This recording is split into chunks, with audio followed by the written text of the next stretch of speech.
Guys, welcome to the stock analysis video. My name is Himanshu Aswani. तो अपन जो आज स्टॉक एनालिसिस करने वाले हैं वो दो स्टॉक्स हैं 2024 के लिए। वो दो स्टॉक मुझे काफी अच्छे लग रहे हैं। इन दो स्टॉक्स में देखिए, इन दो स्टॉक्स में मैं आपको ये नहीं बताऊंगा कि कहां तक जा सकते हैं कहां तक नहीं जा सकते हैं। मेरा काम वो नहीं है। मैं आपको इसमें, मेरा जो इंपॉर्टेंट काम है वो काम है आपको समझाना इसका प्राइस एक्शन। इसका प्राइस एक्शन कैसा लग रहा है वो मैं आपको बताऊंगा।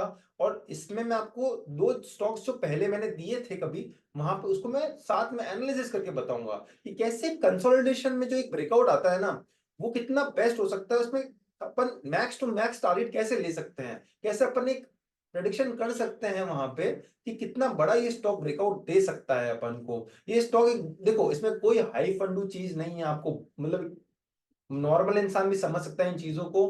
कुछ इसमें हाई फंडू चीजें नहीं है। मैं आपको बहुत इजी लैंग्वेज में एक्सप्लेन करके बताऊंगा कि कौन से स्टॉक्स है ये दोनों, और काफी अच्छा परफॉर्म कर सकते हैं ये दोनों स्टॉक्स। तो आप इस वीडियो को आराम से देखिएगा, और लिटरली इस वीडियो को बहुत आराम से देखना। इस वीडियो में काफी आपको इन्फॉर्मेटिव चीजें मिलेगी जानने के लिए। अगर आपके पास टाइम नहीं है तो इस वीडियो को लाइक करके रख दीजिए और आराम से बाद में देखिए। इस वीडियो को एकदम आराम से देखिएगा। तो चलिए अपन शुरू करते हैं इस वीडियो को।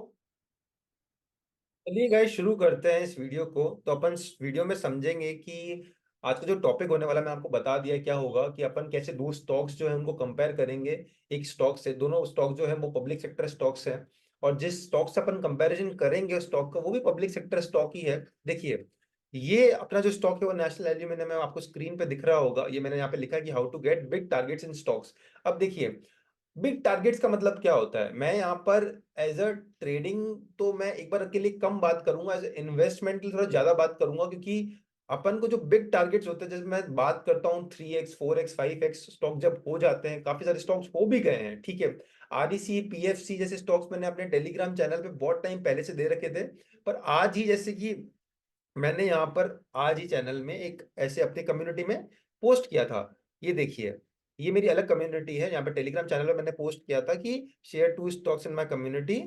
आज की डेट नोट कर लेना, मतलब आज की डेट नोट कर लेना और अगले साल की डेट नोट कर लेना कि ये स्टॉक कैसे कहाँ परफॉर्म करता है, ठीक है। मेरे एनालिसिस के हिसाब से ऑब्वियसली तो मैं गलत भी हो सकता हूँ, इसमें कोई बड़ी बात नहीं है। बट जहां तक मुझे कॉन्फिडेंस है, वहां तक ये स्टॉक काफी अच्छा परफॉर्म कर सकता है। तो मैंने यहाँ पर एक स्टॉक दिया था, तो ये जो है 129 पे, वो नेशनल एल्यूमिनियम है। जिसका मैंने बताया था कि मतलब लॉन्ग टर्म पोर्टफोलियो के, कि अगर 10% नीचे भी चला जाए ना, इतना ऐड करो अभी कि 10% नीचे भी चला जाए ना, कोई गम ना हो। ऐसे अच्छा ही लगे अपन को कि अरे वाह इतना अच्छा गिर गया है, तो अपन को और ऐड करने का मौका मिल जाएगा। और एक और स्टॉक दिया था जो मैं अभी आपको बताऊंगा, एनालिसिस करूंगा उस स्टॉक का। तो अगर आपको हमारे टेलीग्राम चैनल से जुड़ना हो तो आप जुड़ सकते हैं। यहाँ पे बहुत सारे इन्फॉर्मेटिव अपडेट्स आते रहते हैं, मेटल सेक्टर के ऊपर, हिंडाल्को वगैरह वगैरह चीजों के ऊपर काफी सारे अपडेट्स आते रहते हैं। तो ये आप ज्वाइन कर सकते हैं, लिंक आपको डिस्क्रिप्शन में मिल जाएगा। अब अपन एनालिसिस की तरफ आते हैं और अपना कंटिन्यू करते हैं एनालिसिस, कि कैसे ये स्टॉक काफी अच्छा परफॉर्म कर सकता है। देखिए, इस स्टॉक से पहले मैं आपको पीएफसी की चार्ट की तरफ लेके चलता हूं। देखो पीएफसी में क्या हुआ, इतना बड़ा कंसोलिडेशन था पीएफसी में। यहाँ पर एक टाइप ऑफ ट्रेंड लाइन भी बनी हुई थी, सब चीजें यहाँ पे परफेक्ट थी पीएफसी में। काफी अच्छा ब्रेकआउट था यहाँ पर। ये यहाँ पे एक ट्रेंड लाइन बनी हुई है, एक ट्रायंगल टाइप पैटर्न बना हुआ है यहाँ पर, जिसमें लॉक है पीएफसी इतने टाइम से, मतलब 2000, मतलब जब से ये स्टॉक चलना चालू हुआ एक ही रेंज में लॉक है। और उसके बाद स्टॉक ने बहुत अच्छा ब्रेकआउट भी दिया। कितना ब्रेकआउट दिया स्टॉक ने, एक बार के लिए अपन देखते हैं। यहां से अगर कंपेयर करें तो स्टॉक ने कम से कम 350% का ब्रेकआउट दिया है, और वो भी कितने दिन में। ये ब्रेकआउट जो था वो आया है सिर्फ एक साल के अंदर अंदर। ऑलमोस्ट एक साल के अंदर अंदर ये ब्रेकआउट आया था स्टॉक में। 274 डेज, एक साल भी पूरा नहीं था। तो ये एक स्टॉक है, और दूसरा एक स्टॉक और है जो आरईसी है। अपन पहले इसका प्राइस एक्शन समझने की कोशिश करते हैं। देखो, अब क्या होता है ना, कि मैं आपको एक थोड़ा सा पहले एक खाली, देखो अब क्या होता है कि देखो स्टॉक मूव कैसे करता है। कोई भी चीज, स्टॉक हो गया, गोल्ड सिल्वर कमोडिटी, या फिर निफ्टी बैंक निफ्टी, कोई भी तरीके की चीज, देखो मार्केट के सिर्फ तीन ही रूल होते हैं। तीन कौन से रूल होते हैं इसमें, या तो स्टॉक एक अप ट्रेंड में होगा, या फिर स्टॉक डाउन ट्रेंड में होगा। ये दो नियम अपन को बहुत अच्छे से पता है। तीसरा नियम क्या है, या स्टॉक साइडवेज होगा।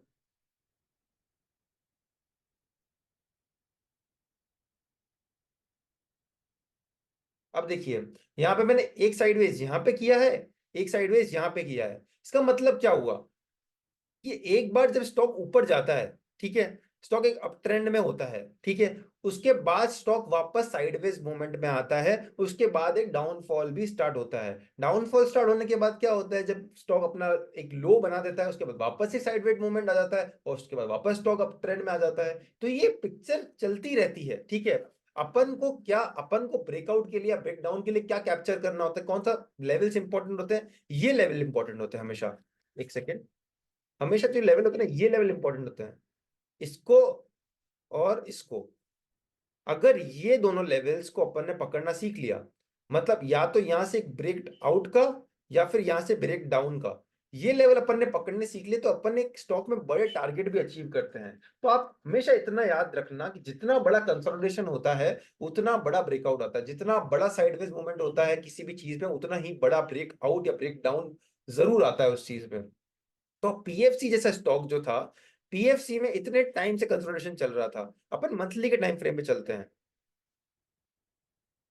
मंथली के टाइम फ्रेम पे क्या हो रहा है यहाँ पर कि स्टॉक एक कहीं ना कहीं, देखो कहीं ना कहीं ये हायर हाई बनाते बनाते ऊपर जरूर जा रहा है। अगर आपको यहाँ पे ऐसे दिखेगा तो हायर हाई बनाते बनाते ऊपर जा रहा है, और यहाँ पर एकदम स्क्वीज हो गया है स्टॉक, मतलब साइडवेज मोमेंट में स्क्वीज हो गया, पर हायर बनाई बनाते बनाते ऊपर जा रहा है। यहाँ पे जो सारे रेजिस्टेंस है, ये रेजिस्टेंस हो गया, ये रेजिस्टेंस हो गया, ये रेजिस्टेंस हो गया, सारे रेजिस्टेंस इसने टेस्ट कर लिए।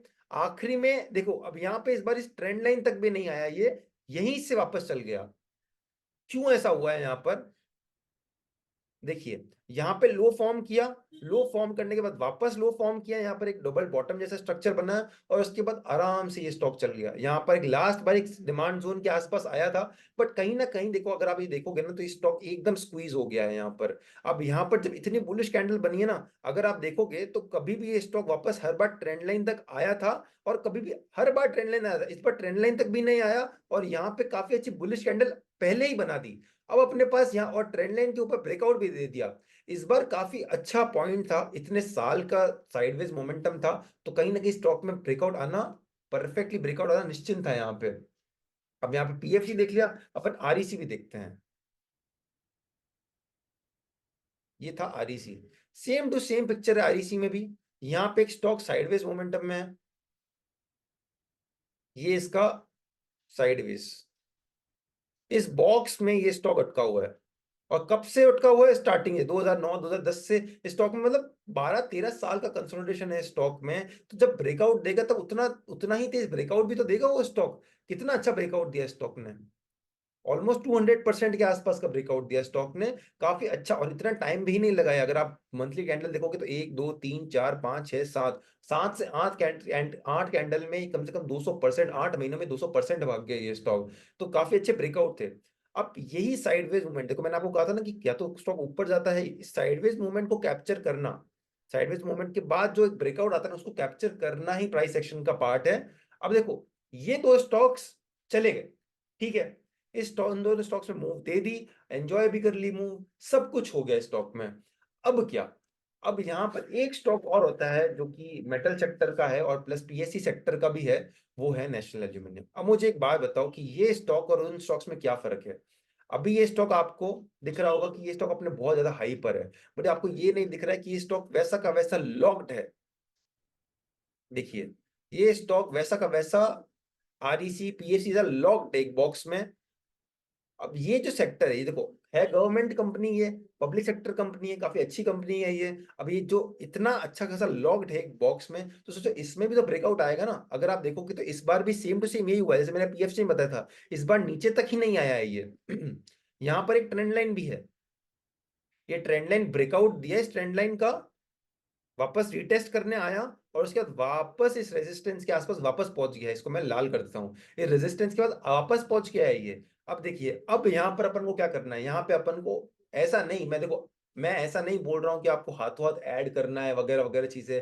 मैं स्टॉक में ऑलरेडी इन्वेस्टेड, मैं इन्वेस्ट कर चुका हूँ स्टॉक में, ऑलरेडी मैं इन्वेस्टेड हूँ, बट मैं आपको सिर्फ इसीलिए बता रहा हूँ क्योंकि ये बहुत अच्छी नॉलेज है। यहाँ पे मतलब देखो, मैं इन दोनों स्टॉक्स का वीडियो भी नहीं बनाने वाला था, मैं सिर्फ कम्युनिटी पे पोस्ट करके खत्म करने वाला था इस चीज को। पर मैंने इन दोनों दो स्टॉक्स की वीडियो क्यों बना रहा हूँ, क्योंकि ये जो स्टॉक है ना नेशनल एल्यूमिनियम जैसा, इसको मुझे ऐसा लगता है कि इसमें काफी अच्छा ब्रेकआउट आ सकता है मेरे प्राइस एक्शन के अकॉर्डिंग, मेरी नॉलेज के अकॉर्डिंग इसमें काफी अच्छा ब्रेकआउट आ सकता है। मैं ये स्टॉक का एनालिसिस क्यों दे रहा हूं आप लोगों को, क्योंकि आप लोग समझें। मैंने इसलिए पीएफसी और आरईसी को कंपेयर किया है, उसके बाद मैंने आप लोगों को ये एनालिसिस दिया है। आप लोग भी समझो इस चीज को, कैसे प्राइस एक्शन में मूव आ सकती है। यहाँ पे आप मत लो स्टॉक को, कोई दिक्कत नहीं है, बस आप समझो स्टॉक को। आज से कुछ महीनों बाद या 1-2 साल बाद आप स्टॉक देखोगे कि कहां से कहां तक पहुंच गया है, तब आपको मजा आएगा। देखिए, मैं आपको फिर एक चीज बताता हूँ, ये जो पिक्चर है वो मंथली टाइम फ्रेम की पिक्चर है। ऐसी पिक्चर 15 मिनट पे भी बनती है, एक 1 डे पे भी बनती है, 1 वीक पे भी बनती है। पर मंथली, एक बात हमेशा मेरी याद रखना, प्रॉपर कंसोलिडेशन, ट्रेंड लाइन के ब्रेकआउट, रीटेस्ट, डिमांड जोन और सप्लाई जोन सब रीटेस्ट टेस्ट होना, ये सब चीजें, सपोर्ट, डिमांड जोन, जो सब चीजें हैं, जितना बड़ा टाइम फ्रेम होगा उतने अच्छे से चलेगी।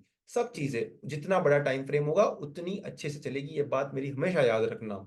तो ये काफी अच्छा खासा इसमें कंसोलिडेशन में अटका हुआ है ये स्टॉक। कब से? 2000, देखो ये स्टॉक तो 2004 से ही अटका हुआ है इस बॉक्स में। 2004 जब से ये स्टॉक, इस ये वाली लाइन, अपन इस लाइन से देखेंगे, ठीक है। 2003 से लेके ये स्टॉक यहाँ से स्टार्ट हुआ था 35 रुपीज से, ठीक है, यहाँ तक गया, कहाँ तक गया? 141 तक। मतलब कम से कम 19 साल, 20 साल हो चुके हैं, ये स्टॉक 35 to 140 की रेंज में ही अटका हुआ है। अब अपन को यहाँ पे भी ऐड कर सकते हो आप कुछ स्टॉक्स, कुछ थोड़े से और नीचे आए, थोड़े नीचे और ऐड कर सकते हो। कहाँ पर? इस वीकली डिमांड जोन के आसपास। करते करते आप वीकली ईएमआई के पास भी ऐड कर सकते हो। यहाँ पे मतलब ऐड कर सकते हैं अपन स्टॉक्स को।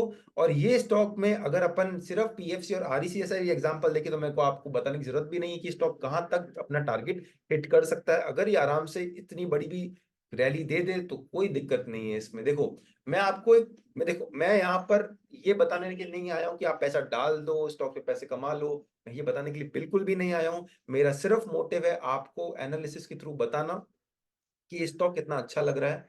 काफी अच्छा प्राइस एक्शन दिखाना चाहता था मैं आपको। और मैंने आपको यहाँ पे दो चार्ट पीएफसी आरईसी को कंपेयर करके मैंने आपको नेशनल एल्यूमिनियम दिखाया है। अगर आपको अच्छा लगे तो आप देखिए स्टॉक को आराम से, कोई दिक्कत नहीं। और आप अपना भी एनालिसिस कीजिए, थोड़े से और चीजें इसमें पुट ऑन कीजिए। अगर मैं कुछ मिस कर रहा हूं, तो अगर आपको ऐसा लगता है कि इसमें कोई 1-2 चीजें और ऐड करनी चाहिए आपकी ट्रेडिंग नॉलेज के हिसाब से, तो आप कमेंट सेक्शन में बता सकते हैं, कोई दिक्कत नहीं है। तो पहला स्टॉक जो था नेशनल एल्यूमिनियम था। अब जो दूसरा मेरा स्टॉक है, जिस साल का दूसरा फेवरेट स्टॉक है, वो है अवंती फीड्स। ये स्टॉक ये स्टॉक भी अपने काफी अच्छे, देखिए इस स्टॉक में क्या होता है। ये स्टॉक अपने क्वार्टरली का जो ईएम है ना, देखो 20 ईएम जो होता है ना, वो बहुत ज्यादा सपोर्ट देता है। 20 ईएम के आराम से सपोर्ट पे बैठा है ये स्टॉक। और उसके बाद काफी अच्छा कंसोलिडेशन भी चल रहा है स्टॉक में। अब मैं आपको स्टॉक में दिखाता हूँ क्या हो रहा है। वापस एक ट्रेंड लाइन फॉर्म करता हूं मैं यहाँ पर।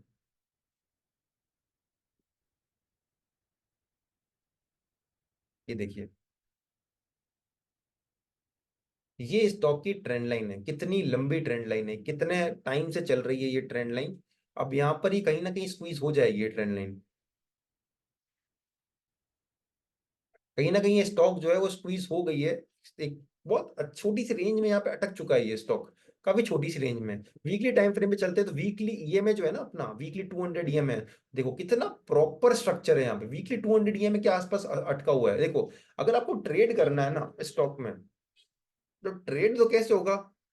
जब ये वापस ब्रेकआउट देगा, उसके बाद वापस नीचे आएगा, और फिर अपन इसमें ट्रेड कर सकते हैं। बट इन्वेस्टमेंट जो है ना, वो इन्वेस्टमेंट तो अपन अभी कर सकते हैं, क्योंकि इन्वेस्टमेंट के लिए प्राइस जो है ना वो बहुत अच्छी प्राइस है यहाँ पे। इन लेवल्स पे इन्वेस्ट कर सकते हैं। मैंने ऑलरेडी दे दिया था जब वो 470 के आसपास था या 475 के आसपास था। आई थिंक ऐसा कुछ प्राइस थी जहाँ पे मैंने इन्वेस्ट कर लिया था स्टॉक में। और उसके बाद अब जब ये स्टॉक वापस 450 इन सब के आसपास आएगा, तो इस स्टॉक में और इन्वेस्ट करूंगा।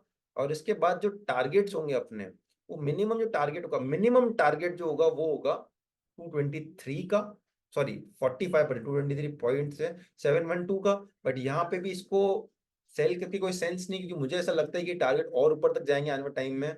लगभग 100% तक का टारगेट आराम से दे सकता है ये, क्योंकि ऐसा इसका ब्रेकआउट स्ट्रक्चर बोल रहा है। अपने 200 एक ईएमए के आसपास इसने बहुत बड़ी रेंज बना दी है और इसमें अब काफ़ी अच्छा ब्रेकआउट आ भी सकता है। देखो, ये weekly time frame, monthly time frame के ब्रेकआउट हैं। ये बहुत, बहुत इंपॉर्टेंट होते हैं ये ब्रेकआउट।